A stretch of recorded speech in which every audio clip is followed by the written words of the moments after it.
আজ আমি যা বলবো তা বিশ্বাস করানো আমার পক্ষে কঠিন, তবে আমি জানি আপনি শুনবেন, কারণ আপনি আগ্রহী ভয় পেতে।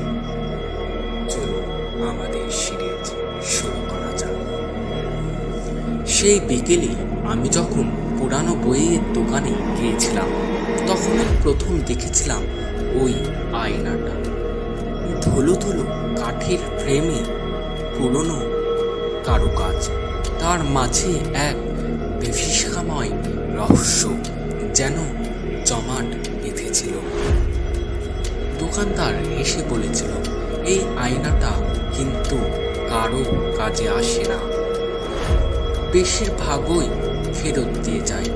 আমি হেসে উড়িয়ে দিয়েছিলাম, ভয় পাবার মানুষ আমি নই। নিয়ে এলাম বাড়িতে, আর সেখান থেকেই শুরু আমার জীবনের সবচেয়ে ভয়ঙ্কর অধ্যায়। প্রথম রাতে কিছুই হয়নি।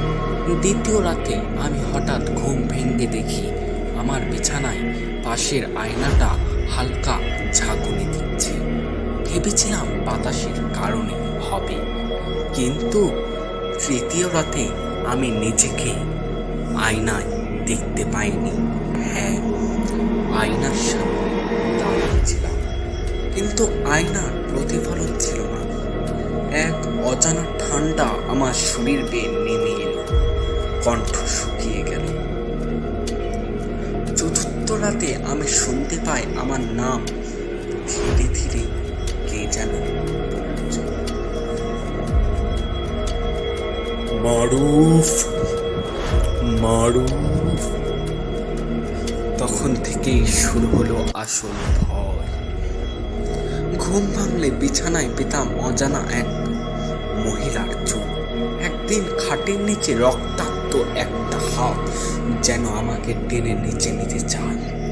আমি আয়নাটা ফেলে দিতে চেয়েছিলাম, কিন্তু জানো, আয়নাটা আমি উঠাতে পারিনি।